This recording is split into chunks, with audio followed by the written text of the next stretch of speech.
When the principal of Parramatta Marist High was thinking about ways to get his Year 9 students interested in learning, he found his answer in wine-growing region of California's Napa Valley. It wasn't the grapes on the vine that caught his imagination, but a school in the area largely funded by Bill and Melinda Gates. New Tech High had thrown away the traditional methods of teaching. There were no rows of desks, no textbooks and no teachers dictating out the front. They'd embraced a new learning method called project-based learning, a radical departure from the old style of teaching. 4 years later, and the program is now in full swing at Marist High. Sharon O'Neill reports. This could be a high school teacher's worst nightmare. 60 adolescent boys from Year 9 in one open-plan classroom. For all the workshops, you need your MacBook and your workbook, guys. But not, apparently, at this school. A lot of teachers would be reluctant to combine two classes of Year 9 boys. Yes. What do you think about it? We've been doing it for a while now, and I have to say I can't go back. You guys have allocated your roles already, right? We've got the allocations. All right, so who's what? So I'm producer, so I'm going to be cleaning out everything. Okay. This is a combined geography and English class at Parramatta Marist High. The lesson is being delivered under a new method of teaching called project-based learning. The current project that we're doing, which is natural hazards, is based on geography skills that they have to know. So they're actually learning very technical geography information about how natural disasters occur, pressure systems and stuff like that. And the English element of it is actually creating a persuasive text in the form of a documentary. So what is a documentary? Under this style of learning, the students are placed in groups, the first stage of learning to work collaboratively. When we leave school, it's not just about who we want to work with, it's about who we're put with, and we've got to learn how to work with people that we don't really get along with. Each group has a leader, and everyone has a designated role for the purpose of their project. I liked how you were able to grab everyone's natural abilities, combine them as one, and actually put it forward in a type of presentation to allow the best out of all members. Sometimes you might get bored, so you don't listen in the traditional way when the teacher's up on the board writing.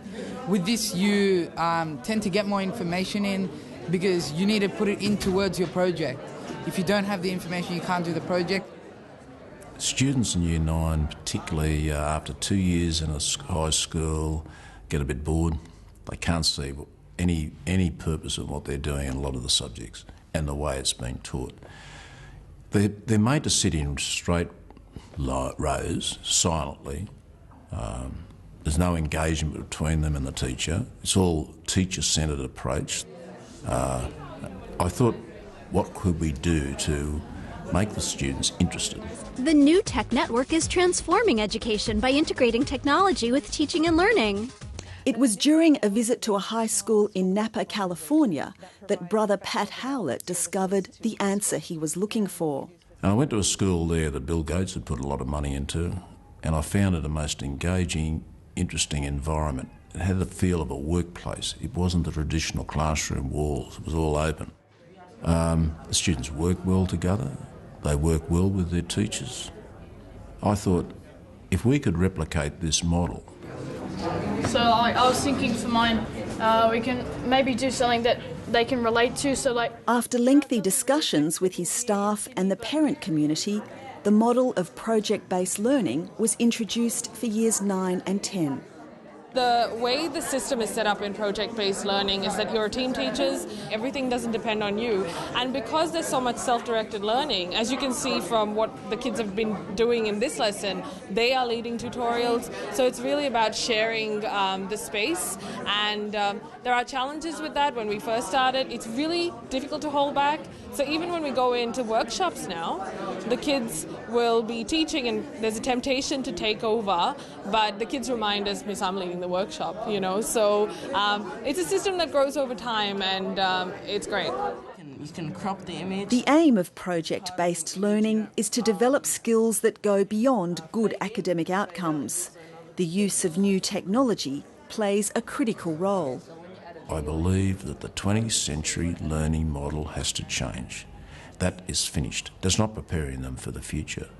And it's not preparing them for the workforce. I think we have to prepare students beyond the classroom as lifelong learners, because we don't know what's going to happen in their future jobs. Some of the jobs that they will do in the future haven't even been created now. So we have to make them confident in themselves. So who's going to attend what activity? Oh, well, I'm the camera person, so I'm going to attend the filming one, so I get more experience filming.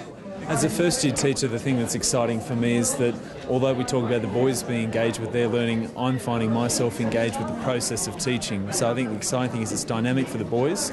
They're at the centre of it, and I've got the opportunity to be involved with kids that are looking at real life problems in real life contexts, with the opportunity to look at different things from different perspectives. I thought at the beginning it's going to be different and like really complicated, but it's actually made a change in my life, and using a computer and laptops and different technology like that, it's actually better because like we have more resources. Select that. Project-based learning is a new method of teaching, and it's also a new method of learning for students. And it shifts, really, the design of learning to teachers.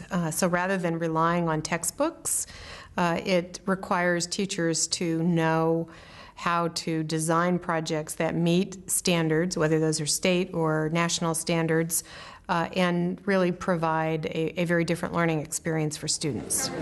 So it would be great for your team to share just kind of what your documentary is about. Last week, the president and senior director of the New Tech Network, which has pioneered project-based learning, came to Parramatta to see for themselves how it was operating at Marist High. What's been remarkable is how much in common the students here have with students that I've had the pleasure of meeting around the United States. The questions are the same, the articulation, the ability for these students to be able to say what they're learning, why they're learning, what they've gained from a project-based learning approach is truly inspiring. And how were the roles decided? Do you all have... At the start, we have like this choice where we just choose maybe someone is the editor, someone is the organizer and all that stuff. And it's also on what your strengths are. So. Marist High has always had a strong academic record. It's ranked in the top 100 schools in the state. But according to its principal, project-based learning is delivering results that go beyond simple test scores. I think this method gives the students the confidence to work with people, enjoy school, and prepares them for later. To see students work with one another and assist one another, it's not just relying on the teacher now. Okay, you can look at this and then Before school, after school, I've had groups of students helping other students. That didn't happen years ago. And then you have a conclusion, which is the summary of the event. We benefit from it, we learn a lot, and then we have a bit of fun while we're doing it too. Revolutionary. Thanks, Sharon.